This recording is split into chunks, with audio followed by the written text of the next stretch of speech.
So, thinking about LASIK, are we, I get it, freedom from glasses and contacts, waking up with clear vision? It's definitely appealing, but, it is surgery Yeah. and on your eyes. So it's only natural to have some questions, maybe feel a little nervous. Lots of people feel that way. Right. So we're diving deep into this article you sent, the one about LASIK safety, to try and clear up any confusion and get to the realities of this, honestly, increasingly popular procedure. We've all heard the rumors, right? Mm-hmm. The LASIK horror stories, a sneeze gone wrong, leading to, well, Yeah, I think we can address that fear right away. Please. Love. The article's very clear there are zero, and I mean zero, documented cases of blindness caused solely by LASIK. Zero. See that right there? That's reassuring. It really is. A LASIK today, it's incredibly safe. And the technology, it's advanced dramatically, even from a few years ago. It's about understanding individual factors, how your eyes heal. But the lasers themselves, incredibly precise. So a lot of the fear is what outdated ideas of what LASIK even is at this point. Could be. Can you walk us through it then? I got to admit, when the article mentioned a flap being created, that's where I get a little squeamish. Totally understandable. It's a very thin flap, really, in the outer layer of the cornea, the front part of your eye, and it's gently lifted back, almost like imagine opening a tiny little book. Okay, so it's more like you're lifting a layer to access the part that needs reshaping. Precisely, and that's where the laser comes in. Super precise reshaping to fix your specific vision problem. So it's not just like blasting your eye for ages, which is kind of what I always pictured. Nope. Quick targeted step. Then the flap's put back. It heals naturally. Definitely less intimidating than the image I had. I'm assuming this isn't a DIY project, though. Definitely not. Leave this to the professionals. Speaking of, the article did mention that, no surgery is risk-free. There are potential complications. Honesty is important. The vast majority of LASIK patients, they do great. But we got to look at the whole picture, right? For sure. And the article seemed to break it down into two things. Common side effects that are usually temporary, and then, well, the rarer, more serious stuff. So, common stuff first. What should people be prepared for? Dry eyes are really common, especially the first few weeks, maybe months after surgery, like staring at a computer screen too long, gritty, itchy, watery. But it usually gets better as your eyes heal. Okay, so manageable. Over-the-counter drops, that kind of thing. Your doctor will likely prescribe lubricating drops, yeah. Helps a lot. Good to know. And the less common stuff, the scarier sounding things the article mentioned. I get it. It's natural to be concerned. But they're rare. Flap complications, inflammation, treatable. And that's where talking to your surgeon is so important. Especially during healing, it sounds like. 100%. Anything out of the ordinary, vision changes, pain, anything that just doesn't feel right, call your doctor right away. They're your best resource. It really highlights that finding a good surgeon you trust, being able to talk to them, that's key. But before we even get to that, I'm guessing LASIK isn't for everyone.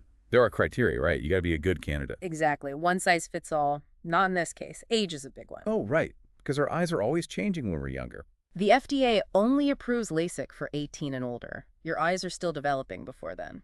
So no LASIK for teenagers wanting to ditch the glasses before prom. Well, the sweet spot, usually it's more like 25 to 40. When your vision's more likely to have stabilized. Exactly. That stability, it's one of the biggest signs you're ready for a more permanent correction. So your prescription hasn't changed wildly in a few years. Makes sense. Yeah.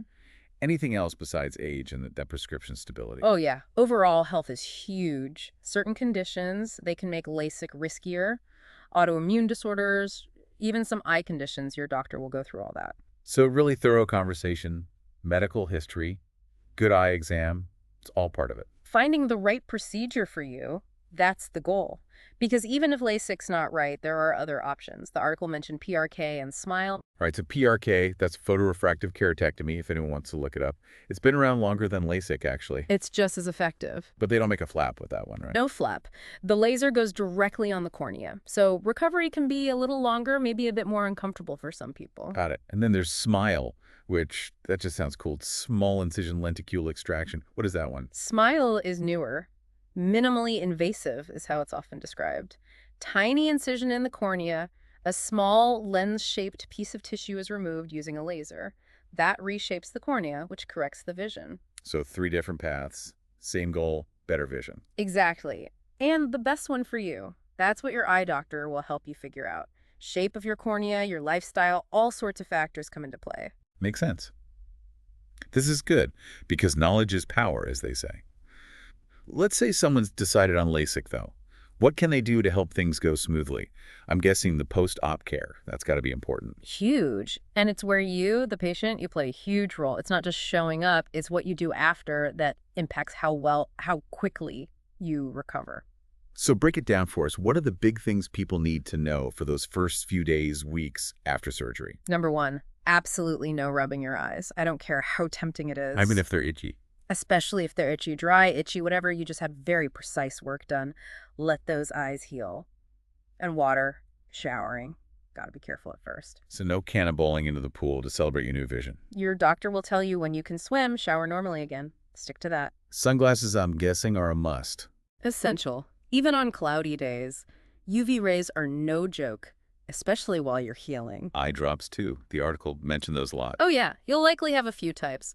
Antibiotics to prevent infection, anti-inflammatories for the swelling. And since dry eyes are so common, you'll be using lubricating drops a lot too. Stay hydrated, that Helps. So no rubbing, follow the doctor's orders, load up on those eye drops. Small price to pay for, potentially seeing clearly without help. Exactly. And remember, everybody's different. Healing, that's going to be individual. True, true. Realistic expectations are always good, right? And, this article, it's all about LASIK right now, as it is. But this technology, it changes so fast, doesn't it? Oh, absolutely. Vision correction, it's amazing how rapidly it's advancing every year. Laser technology, the techniques, even just what we understand about how the eye works, it's a really exciting field. So where do you see things going? Down the line, I mean. What could the future of vision correction look like? Okay, so imagine this. Vision correction that goes beyond LASIK. I'm talking maybe personalized bioengineered lenses, gene therapies even, that could potentially, address the actual root cause of why your vision's not perfect in the first place. So not even just correcting, but like reversing the problem entirely. That's wild. And who knows, maybe someday we'll have implantable devices that actually enhance your natural vision, giving us, I don't know, almost superhuman sight. I mean, it sounds crazy, but laser eye surgery, that probably sounded like science fiction a few decades ago. That's true. What we think is impossible now. Anyway, I love that these deep dives always leave me with more questions. It's a good thing, right? Shows we're learning. Exactly. So for anyone listening who's thinking about LASIK or just curious about the future of vision in general, hopefully this has given you some things to consider. Knowledge is power, especially with health. Do your research, talk to a qualified professional, make the decision that's right for you. Couldn't agree more. And don't be afraid to ask questions. The more you know, the better. That's a wrap on this deep dive, everyone. Be sure to check out our show notes for links to all sorts of resources on LASIK and other vision correction options. And until next time, stay curious.